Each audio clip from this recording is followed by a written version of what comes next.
शांति। आज के वरदान, बाप दादा के वरदान अपने बच्चों के प्रति। डेट 17 सितंबर 2022। वरदान है, प्रवृत्ति में रहते लौकिकता से न्यारे रह, प्रभु का प्यार प्राप्त करने वाले लगाव मुक्त भव। प्रवृत्ति में रहते लौकिकता से न्यारे रह, प्रभु का प्यार प्राप्त करने वाले लगाव मुक्त भव। हम बाबा के बच्चे बने हैं, बीके बने हैं। ईश्वरीय सेवा करना हमको अच्छा लगता है, खुशी भी देता है, लेकिन सदा ईश्वरीय सेवा में नहीं रह सकते हैं ना, क्योंकि हम प्रवृत्ति में रहने वाले हैं। तो लौकिक को भी संभालना पड़ेगा। लेकिन जितना हम लौकिक में जाते हैं, चाहे ऑफिस में चाहे घर में, वहाँ हम अपने मन को लगाने से, मोह में आने से, मेरा करके वो बंधन में आने से आत्मा का बैटरी डिस्चार्ज होता है और विकार का प्रभाव आ जाता है। लौकिक में भी रहे और उसका प्रभाव हमारे ऊपर न पड़े, उसके लिए क्या करना है। अभी समझ लो, आप कोई कंपनी में काम कर रहे हो, ओनर कोई और है, आप वहाँ काम करते हो, मालिक आप नहीं हो, आपको सैलरी मिलता है, तो वहाँ मैं और मेरापन का बंधन नहीं रहता है। प्यार से सेवा तो करते हैं सैलरी तो लेते हैं, लेकिन बंधन नहीं रहता है, क्योंकि बिजनेस और किसी का है, प्रॉफिट और किसी को मिलता है, लेकिन आपने जो जितना काम किया उसके लिए आपको सैलरी मिलता है। तो ऐसे ही बाबा कहते प्रवृत्ति माना परवृत्ति, वो आपका वृत्ति नहीं है। जैसे मालिक ने कहा वैसे आप करते चलो, उसमें प्रॉफिट आता है या लॉस आता है, आपको उससे कुछ लेना देना नहीं है। तो लौकिक में रहते हुए अपने परिवार, अपने बच्चे, अपने फाइनेंशियल स्टेटस जो भी है, सब कुछ भगवान के हवाले कर दो मन से। ऐसा नहीं कि आप क्या है वो लेटर लिख कर दे दे, बॉन्ड पेपर में लिख रजिस्टर करे, ऐसा नहीं है। मन से उस सारे जिम्मेदारी का मालिक बाबा को बनाओ। तब क्या होता है, आप लौकिकता से न्यारे रह जाएंगे। जैसे सेवा केंद्र पर जाते हैं तो क्या करते हैं, बाबा का सेवा केंद्र है, बाबा का सेवा है, बाबा का सेवा का साधन है, तो बाबा बाबा कहते रहते हैं ना, तो बाबा को अर्पण कर देते हैं ना।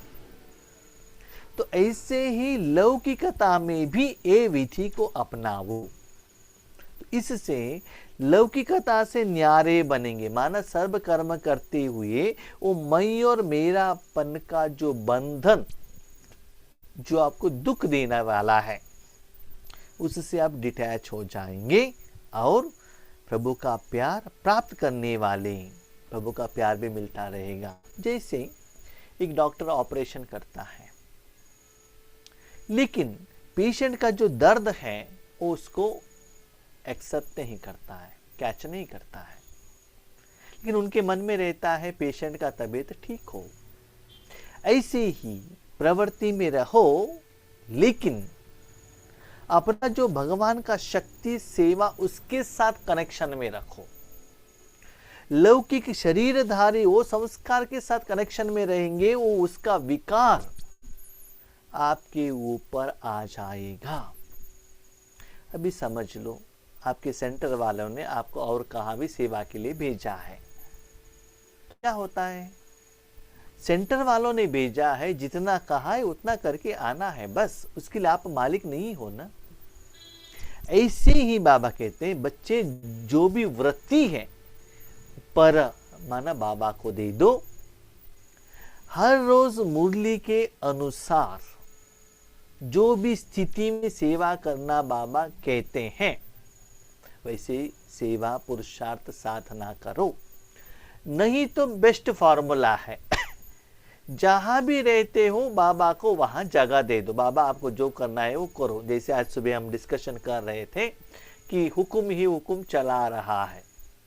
बाबा आपको जगह दे दिया है, आपको जो करना है करो, चाहे हेडिंग का करो, चाहे स्लोगन का करो, वरदान का करो, अव्यक्त मुरली का करो, जो आपके मन में आए वो करो। आपके काम पर, आपके कर्म पर मैं बीच में नहीं आ जाऊंगा। आपका तन है, आपका मन है, आपका जीवन है, सब कुछ मैंने आपको समर्पण कर दिया है। तो वो जो मैं और मेरापन का लगाव है ना, वो नहीं होता है। मेरा प्रैक्टिकल एग्जाम्पल मैं आपको कहता हूँ। जहाँ भी हम सेवा के लिए जाते हैं, भाषण करने के लिए जाते हैं, तो मुझे सब कुछ आता है, इतना साल का अनुभव है ना, ऐसे कहकर इस स्मृति में जाएंगे ना, कुछ याद ही नहीं आता है, ब्लॉक हो जाता है।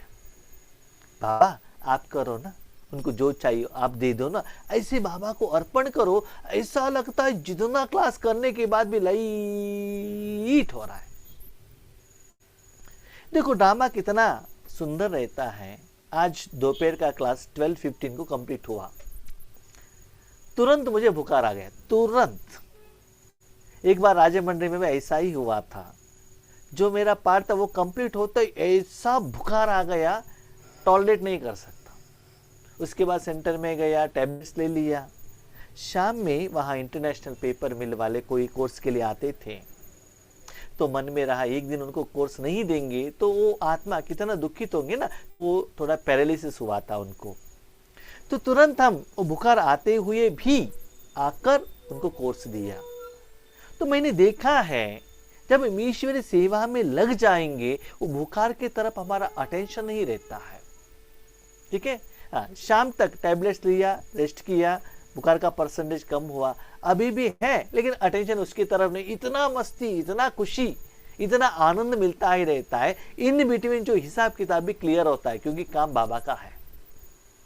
इतना प्यार से, इतना लगाव मुक्त होकर ईश्वरी सेवा करते रहेंगे, एक जगह पर आपको सेवा का फल भी मिलेगा, दुआ भी मिलेगा और आपका हिसाब किताब भी क्लियर होता ही रहेगा। लेकिन हम क्या करते हैं, नहीं नहीं भाई जी आज मुझे बुखार है, हम योग पर नहीं आ सकते,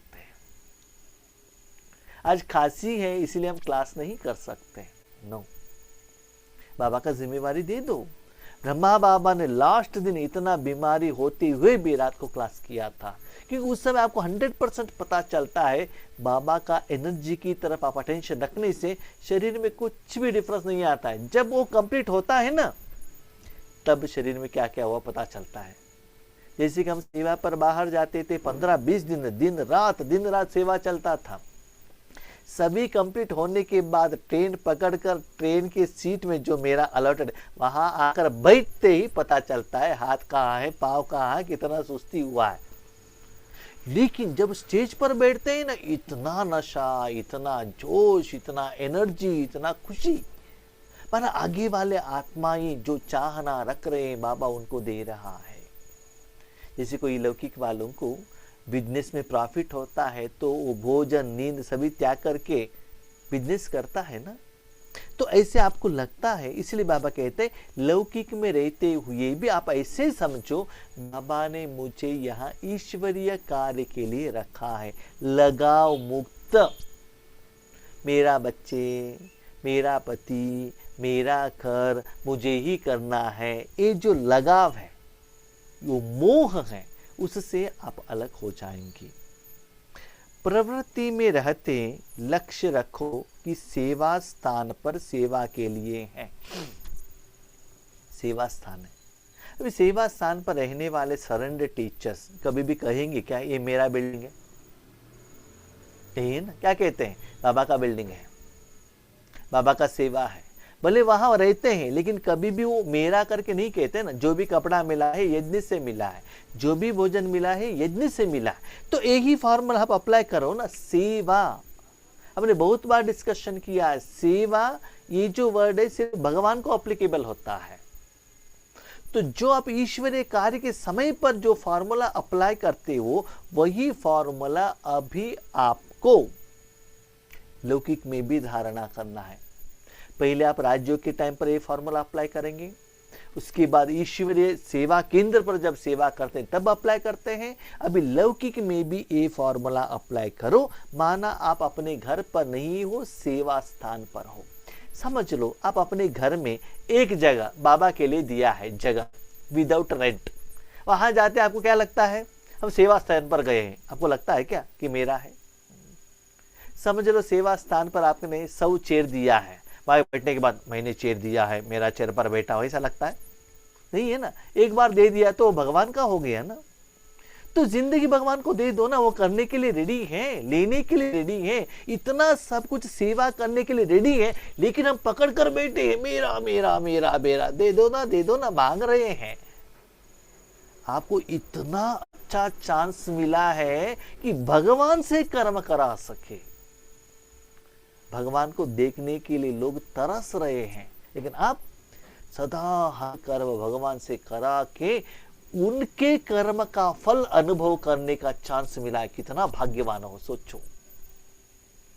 बाबा को देखकर कर्म नहीं करना, बाजू में बैठकर नहीं, श्रीमत लेकर नहीं, खुद भगवान से करके देखो। आप कर्म करेंगे तो इतना अच्छा रहेगा, तो भगवान ही कर्म करेगा तो उसका फल कितना श्रेष्ठ होता है, सोचो। कितना महान होता है, कितना बेहद होता है। ऐसे सुख मैं आपको कहता हूं सतयुग में भी नहीं मिलेगा, 5000 साल में भी नहीं मिलेगा। ऐसा हमको बहुत सुंदर अपॉर्चुनिटी मिला है। लेकिन इस सुख का अनुभव है ना, सिर्फ आपको होता है, किसी को भी पता नहीं चलता है, किसी को भी पता नहीं चलता है। भले आपको 10 करोड़ रुपए का लॉटरी लगाओ, उससे भी ये खुशी होगा, क्योंकि वो सच्चा खुशी है ना, आत्मा का खुशी है ना। परमात्मा इतना श्रेष्ठ, पावरफुल, सच्चे, पवित्र सुख देने वाले आत्मा है ना, तो उनके साथ ऐसे व्यवहार करो। परवृत्ति माना आपका घर भी सेवा का स्थान है। जहां भी रहते वहां का वातावरण सेवा स्थान जैसा हो। सेवा स्थान माना मेरा नहीं, जैसे कि टेम्पल है, हम क्या है, ट्रस्टी है ना, तो वैसे ही सेवा समझो। जैसे कि हम आज घर पर हैं, मुझे लगता है जो भी साधन है, मैं आपको सच्चे दिल से कहता हूँ, जो भी एक शर्ट है ना, ये मेरा नहीं है, यज्ञ से मिला है। माइक है ना, यज्ञ से मिला है। ये जो बैडज है ना, यज्ञ से मिला है। जो भी साधन, कंप्यूटर, मोबाइल, हर थिंग यज्ञ से मिला है। जब यज्ञ से मिला है तो मेरा करके मैं कैसे कहूँ? आप बैंक में गए हो, बैंक वालों ने आपको टेबल दिया है, कंप्यूटर दिया है, चेयर दिया है, लाइट दिया है, पानी दिया है, तो मेरा करके आप कह सकते हो क्या? नहीं है ना, वो बैंक का है। काम होने के बाद आप वो सभी वहां ही रखकर बाहर चले जाना चाहिए। तो ऐसे समझो, जो कुछ भी आपके साथ में जो व्यक्तियां हैं, उनकी सेवा के लिए आपके साथ रखा है।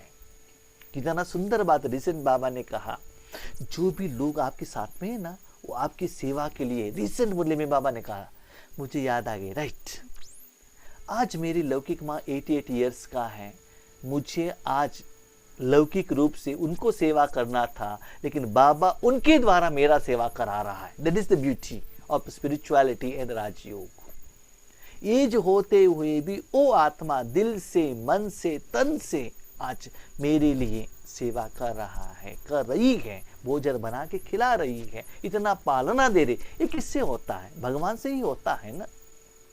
तो ऐसे आपका राजयोग, वायुमंडल आपके घर में ऐसे होना चाहिए। मैंने ये भी देखा है, जितना दिन मैं घर पर रहता हूँ वायुमंडल बहुत अच्छा रहता है। जब मैं बाहर जाता हूँ ना, बाहर जाकर आता हूँ, तो मेरे बाकी मुख में क्या होता है ना, उतना माना एनर्जी नहीं मिल रहा है ना। सूक्ष्म रूप में तो जरूर मिलेगा ही। इसलिए बाबा कहते उस स्थान को ऐसा सेवा स्थान बनाओ। प्रवृत्ति का अर्थ है परवृत्ति में रहने वाले। परवृत्ति, आपका वृत्ति नहीं है हो, उसका मालिक आप नहीं हो, बॉस आप नहीं हो। परवृत्ति अर्थात मेरापन नहीं, बाप का है तो परवृत्ति है। याद रखो। हाँ भाई जी, हम ऐसे ही सोचते हैं। क्या सोचते हैं? परवृत्ति। परवृत्ति माना बिल्डिंग मेरा पति के हैं, बच्चे मेरे पति के हैं, सास ससुर मेरे पति के, वो पति का नहीं, शरीर का पति का नहीं। क्या करना है? पहले ऑफिस में जाओ, लौकिक में जाओ, पर माना भगवान का है, ऐसा समझो। उनका वृत्ति है। कभी कभी जब हम लौकिक में रहते थे, ऑफिस में मीटिंग चलता था, बॉस के साथ झगड़ा होता था, मान हेल्दी डिस्कशन, तो बॉस क्या कहते थे? भाई जैसे कह रहा हूं ना वैसा करो ना, लॉस होता है तो मुझे होता है ना, आपको थोड़े ही होता है। आपको जो मिलना चाहिए वो मैं देता हूं ना, तो आपने कह दिया तो मुझे क्या है, पैसा आपका है, मैं तो आपको कह रहा हूं ऐसे ऐसे होता है, तो उनका है, उन्होंने जैसे कहा कह दिया, कर दिया, तो मेरा काम हो गया। तो ऐसे ही हर कर्म परवृत्ति। मैं आपको और एक एग्जाम्पल देता हूं। ईश्वरीय ज्ञान में भी जितना परिपक्वता में जाते हैं तो क्या क्या स्टेजेस आता है मैं आपको कहता हूँ। पहले पहले कोई भाई बहन, स्पेशली माताओं के साथ बाबा ने मुझे ज़्यादा कनेक्शन में रखा है, और ज़्यादा वो दुखित भी रहते हैं, दुखी होता है उनको, भावना भी रहता है। वो लोग फ़ोन करके अपना समस्या को बताते हैं और ज्ञान का स्पष्टीकरण पूछते हैं, जो बहुत अच्छा सोचते हैं, क्वेश्चन पूछते हैं, उनके प्रति मुझे भी खुशी होती है, क्योंकि ये कुछ सोच रहे हैं, कुछ धारणा कर रहे हैं, कुछ एक्स्ट्रा ले रहे हैं, सिर्फ सिर नहीं हिला रहे, तो खुशी होता है। तो वो करते करते क्या होता था ना, थोड़ा मोह में आ जाते थे। ये आत्मा आज योग में क्यों नहीं आई, इन्होंने आज फोन क्यों नहीं किया, मैंने कल करने के लिए कहा था ना। मैं कभी कभी उनको डांट लेता था। लेकिन अभी 2-3 दिन से एक आत्मा फोन पर आ रही है, फोन किया, आंसर दे दिया, चैप्टर क्लोज, बिंदु लगाओ। उसमें क्या नहीं, मोह नहीं है। बाबा का काम है उस आत्मा को ज्ञान दिया है, आता है कि नहीं आती है, कल आएगी कि नहीं आएगी, योग में आएगी कि नहीं आएगी, मुझे कुछ लेना देना नहीं है। बाबा ने उस आत्मा को कहा है, उन्होंने फोन किया, बाबा ने आंसर दे दिया, बिंदु लगाओ। उसके बाद वो अच्छा ज्ञान सुनती है, उनको आना चाहिए, उनको अच्छा दृष्टि देना चाहिए, ये सभी खत्म हो गया अभी। क्योंकि इसका कारण ये है, जिनको हम समझते थे इनको अच्छा पालना देना है, वो आत्माएं, बहुत सारे आत्माएं मेरे ये अलौकिक जीवन में आज नहीं है हमारे साथ। तो क्या होता है, वो लोग हमारे साथ नहीं है, हम तो सोचते हैं मेरे से क्या गलती हो गया, मैंने क्या गलती किया, इतना पालना दिया था ना, रात दिन उनको कोर्स दिया था, शक्ति दिया था, दृष्टि दिया था, लेकिन क्या हुआ। लेकिन अभी उससे भी डिटैच, बहुत प्यार से सेवा करो, लेकिन सेवा के होने के बाद वो फल से भी लगाव न हो, वो मैं प्रैक्टिस कर रहा हूं। तो ज्ञान का जो पराकाष्ठा है, हायर लेवल में जाते रहेंगे, वो सभी डिफरेंस आपको पता चलेगा।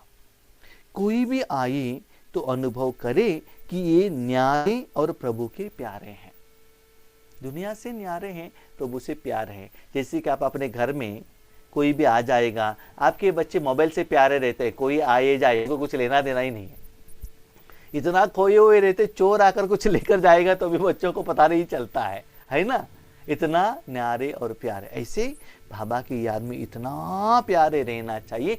जो कुछ भी पूछना है, जो कुछ भी कहना है, बाबा को कहकर करो। सदा बाबा के साथ ही बातें करो, बाबा के साथ ही झगड़ा करो, बाबा के गोद में जाकर सो जाओ, रो लो, डांस करो, ऐसा मस्ती करते रहो ना, तब मजा आता है। सिर्फ बिंदु बिंदु बिंदु करते रहेंगे ना, तो लंबे समय तक आप नहीं बैठ सकते हो। तो स्टार्टिंग में ऐसे से भी करना पड़ता है बाबा के साथ लंबे समय रहने के लिए। उसके बाद फाइनल क्या है ना, मन बाबा के हाथ में फुल दे दे, जो कुछ भी आपको करना है करो। तो सबसे न्यारे प्रभु के प्यारे, किसी में भी लगाव ना हो, किसी में भी ना, अपने तन से, अपने धन से, अपने कपड़े से, अपने परिवार से, अपने बच्चे से, किसी से भी मेरापन लगाव ना हो, सिर्फ बाबा की तरफ। वातावरण लौकिक नहीं अलौकिक हो, लौकिक वातावरण नहीं। आप क्या खाएंगे, क्या पिएंगे, क्या चाहिए, जो भी आपके घर में आते हैं ना, आप ऐसा समझो उनको रूहानी शक्ति का अनुभव कराना है, कुछ स्पेशलिटी देना चाहिए। ठीक है, कहना और करना समान हो तब नंबर 1 मिलेगा। कहते कुछ और है, करते कुछ और है, तो रिजल्ट्स नहीं मिलेगा।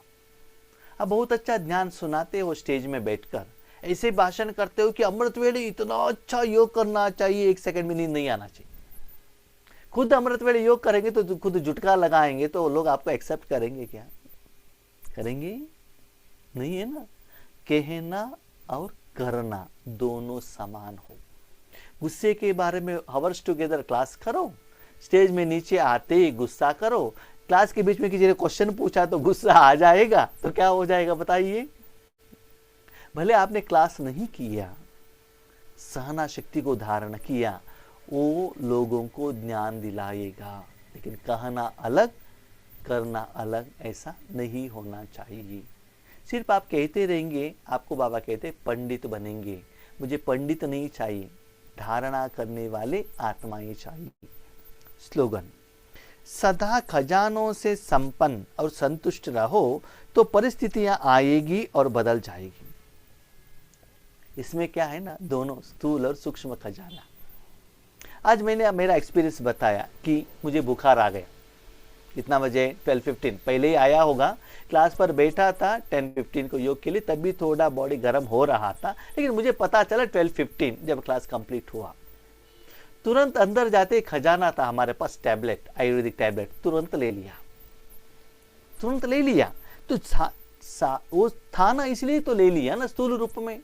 उसके साथ साथ में जितना योग करते जाएंगे उससे भी आपका बीमारी बहुत फास्ट क्या होगा, उसका समस्या का समाधान मिल जाएगा। संपन्न और संतुष्ट रहो तो परिस्थितियां आएगी। बुखार आया, टैबलेट्स लिया और तुरंत उसका समाधान भी मिल गया और परिस्थिति भी बदल जाएगी। ये मेरे पास स्टॉक रहने के कारण मुझे किसी को फोन करने का जरूरत नहीं पड़ा, डॉक्टर के पास जाने का जरूरत नहीं हुआ, और आज के दिन में जो भी सेवा करना है बाबा का वो एज इट इज चल रहा है। नो प्रॉब्लम, मुझे भी प्रॉब्लम नहीं है, आपको भी प्रॉब्लम नहीं, कहीं भी डिस्टर्बेंस नहीं हुआ। इसीलिए स्थूल और सूक्ष्म दोनों से संपन्न बनो। फॉर एग्जाम्पल, समझो आपके पास बैंक अकाउंट में या एफडी में लाखों का पैसा है, ठीक है। एक दिन आपके बच्चों को कुछ एक्सीडेंट हो गया, बाव टूट गया, हॉस्पिटल में एडमिट किया है। भले आपके पास इंश्योरेंस है, लेकिन डॉक्टर माना हॉस्पिटल वाले कह रहे हैं पहले आप पैसे को डिपॉजिट करो, उसके बाद इंश्योरेंस क्लेम करो। तो आपके पास पैसा है तो तुरंत आप क्या कर सकते हैं, उसको ट्रांसफर कर सकते हैं ना। उस समय आप कमाई करने के लिए जाएंगे, किसी से लोन लेने के लिए जाएंगे तो क्या होगा, एक तो बच्चों को देखना है, दूसरा पैसे का इंतजाम करना है, ये दोनों टेंशन बढ़ जाएगा ना। तो आपके पास पहले आपने ही कमाई किया हुआ सेविंग्स पैसा होने के कारण उस पैसे के आधार पर इस परिस्थिति को आपने क्या किया, परिवर्तन किया, बदल दे दिया। तो ऐसे ही बाबा क्या कहते, बच्चे समस्या आने के बाद राजयोग नहीं, याद रखना, अंडरलाइन प्लीज। आप क्या सोचते हैं भाई जी क्या है, और 2 साल ही मेरा ड्यूटी है, ड्यूटी के बाद है ना योग ही योग, दूसरा काम ही नहीं है। उसके बाद दूसरा कुछ आ जाता है, जरूर आएगा। मैं आपको कहता हूं, आज आप जितना फ्री हो ना, नेक्स्ट डे और भी बिजी होंगे, 4 दिन के बाद और भी बिजी होंगे। क्यों जानते हो, विकर्म दिन ब दिन ज्यादा होता ही जाता है। आप योग नहीं करेंगे तो जितना योग करते जाएंगे आपको समय भी मिलेगा, हिसाब किताब भी चुकता होगा। आज का दिन आपके लिए बहुत अच्छा है, कल फ्री रहेगा, दैट इज सॉरी। नहीं भाई जी संडे हम करेंगे, सैटरडे नाइट ही ऐसा एक सिचुएशन आ जाएगा, संडे आप योग पर आ नहीं सकते हो। इसलिए याद रखो, भविष्य में 1 हफ्ते के बाद, 1 महीने के बाद, 2 साल के बाद पुरुषार्थ करेंगे, सॉरी वो नहीं होगा। कुछ भी नहीं है तो बीमार आ जाएगा, कुछ ना कुछ समस्या जरूर आता है। आज देख रहे हो ना आप अपनी जिंदगी में, जब छोटेपन में आप थे तो वायुमंडल कैसा था, वातावरण कैसा था, आपका मन कैसा था, लेकिन दिन ब दिन आपका टेंशन कितना बढ़ रहा है, समस्या आ रहा है। इसीलिए भविष्य में आप पुरुषार्थ करेंगे, सेवा करेंगे, साधना करेंगे, वो नहीं होता है। अभी का समय ही आपके लिए सेवा का टाइम है, इसलिए समय निकालकर आपको साधना करना ही है। मुझे एक बात समझ में नहीं आता है, क्यों समझ में नहीं आता है, बाबा से उतना जिगरी प्यार नहीं है हमारा। शॉपिंग के लिए हमारे पास टाइमिंग है, शादी में जाने के लिए टाइमिंग है, घूमने के लिए टाइमिंग है, बच्चों के लिए टाइमिंग है, रिश्तेदार के पास जाने के लिए टाइमिंग है, और आत्मा के लिए टाइमिंग नहीं है, साधना के लिए नहीं है। इससे भी बहाना है। तो आप बहाना कहते रहेंगे तो अंतिम समय तक आपके जिंदगी में बहानाबाजी चलता रहेगा। आज नहीं तो कल, आज नहीं तो कल, कल कल होते एक दिन जिंदगी खत्म हो जाएगा। अंतिम समय में आपको रोने के बिना और कुछ भी नहीं रहता है। उस दिन मैंने बाबा का बात नहीं सुनी। इसलिए आज का जितना आपको पुरुषार्थ के लिए तो टाइम मिलता है वही श्रेष्ठ है भाई बहनों। कल और भी ज्यादा वायुमंडल वातावरण स्ट्रेस में आ जाएगा। आप देख रहे हो ना, विश्व में 1 by 1 युद्ध स्टार्ट हो रहा है, कितना टेंशन बढ़ रहा है। हर घर में, हर आत्मा में वो टेंशन बढ़ रहा है। तो उसका प्रभाव कहाँ आता है बताइए? हमारे ऊपर ही आता है ना। तो अभी से हम अपने अकाउंट का सेटलमेंट करके वो वायुमंडल का प्रभाव भी कम करने के लिए हमको साधना करना ही है। तो समय आपके पास नहीं आएगा, आपको समय निकालना पड़ता है। No other choice. पढ़ाई के लिए मेरे पास टाइम है, लौकिक कुछ काम के लिए मेरे पास टाइम है, नया कार लेने के लिए ढूंढने के लिए टाइम है, लेकिन रूहानी साधना के लिए टाइम नहीं है। ये बाबा सॉरी कहते हैं। क्यों? क्योंकि रूहानी प्यार का अनुभव आपको यथार्थ नहीं हुआ है, इसलिए आप रीजन बताते हो। मैं मेरी जिंदगी में ईश्वरीय कार्य में कभी भी रीजन नहीं बताता हूं। No reason. करना ही है, मस्ट एंड शुड। बाबा ने प्रोग्राम दिया है तो यू मस्ट डू। किसी भी हालत में मैक्सिमम आपको नहीं होता है। पहले मैं, अब थोड़े ग्रुप वाले देखे होंगे, कहाँ भी ड्राइविंग सेवा के लिए जाता था, बीच में कार रुकवा कर जहां इंटरनेट मिलता है कार से योग कराता था उस टाइम पर। तो ऐसे ईश्वरीय सेवा में प्यार रखो, साधना करो, तब देखो भगवान आपका कितना अपना बन जाता है। ठीक है? अच्छा, ओम शांति।